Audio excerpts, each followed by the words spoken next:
Grabe talaga yung ginawa sa akin nila Ella, Dax at Shalene, yikes. Kapatid, sa vlog ko na to, sobrang nag-breakdown talaga ako ng mga time. Ano ba naman, may malala na namang ginawa tong dalawa na to.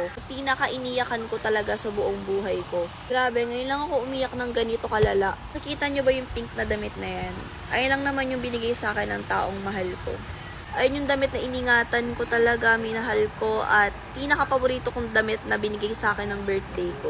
Tapos makikita mo lang na sinisira ng ibang tao, sinisira ng dalawang to. Mga kapatid, naiintindihan ko naman po na eto, si Ella, nasasaktan na rin siya sa mga nangyayari na, ayun nga, naging sila ni Saidi, diba? Tapos na hindi nga niya matanggap na wala na talaga sila at hindi na siya mahal ni Saidi. Pero kasi mga kapatid, mali naman kasi talaga yung ginawa nila dito, na maninira sila ng importanteng bagay na hindi naman sa kanila. Grabe mga kapatid, yung damit niyan sobrang mahalaga sa akin kasi ayan talaga yung binigay ng taong mahal ko. Tapos ganyan lang yung mangyayari. Hindi ko akalain na aabot pala sa ganito yung gagawin nila sa akin. Alam niyo mga kapatid, ang gusto ko lang naman ng mga time na yan is makipag-ayos, makipag-usap sa kanila ng maayos. Nag-sorry ako sa kanila, nagpakumbaba ako. Sinabi ko dyan na sige, ile-let go ko na si Saidi sa'yo, basta magkaayos lang tayo. Ako na yung mag-a-adjust para sa'yo, uuwi ako para masaya ka, para magsama kayo ni Saidi dito. Kung gusto mo, dito ka na mag-stay. Kalmado po ako nakipag-usap sa kanya. Maganda po ako nakipag-usap sa kanya. At syempre, niyakap ko pa siya. At ayun, nakala ko ayos na kami, bati na kami, ganyan-ganyan. Tapos may binabalak na pala sila dyan. Syempre ako umasa ako, sige masaya na ako, bati na kami, ganyan. Kasi ako mga kapatid, hindi po ako sanay na may kaaway ako, hindi po talaga ako palagante, hindi po ako yung nakilala nyong ilinyay na palaaway talaga. Na mataray, masungit, ganyan. Hindi na po ako yun, so pinipilit ko pong baguhin yung sarili ko, yung dating ako. Tapos makikita mo, ganyan yung gagawin sa damit mo. So yun mga kapatid, ayun nga mga kapatid, inano nila, sinira nila yung damit ko ng mga time na yan.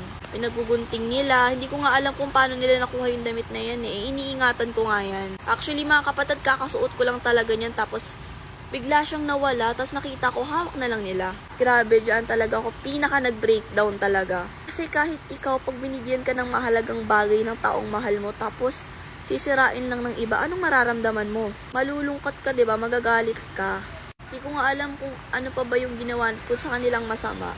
Bakit nila ginagawa sa akin to?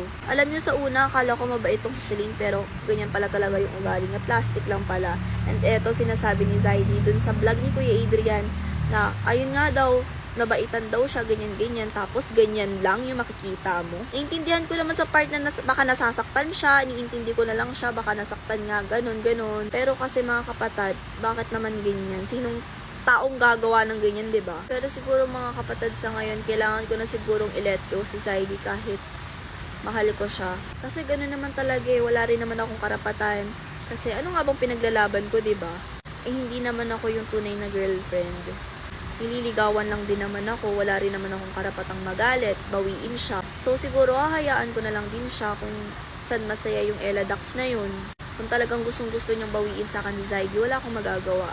Siguro mag-focus na lang din ako sa pag-vlog sa family ko at Manix family. At sana, kung napapanood nyo to Ella Dax at Shalene, yikes, sana makonsensya kayo sa ginawa nyo at magsisi kayo. Kasi mga kapatid, ayun lang naman yung tanging paraan para siguro hindi na rin ako guluhin nila Ella Dax at Shalene. Kasi gusto ko na talaga na mapayapang buhay, tahimik, ayun lang.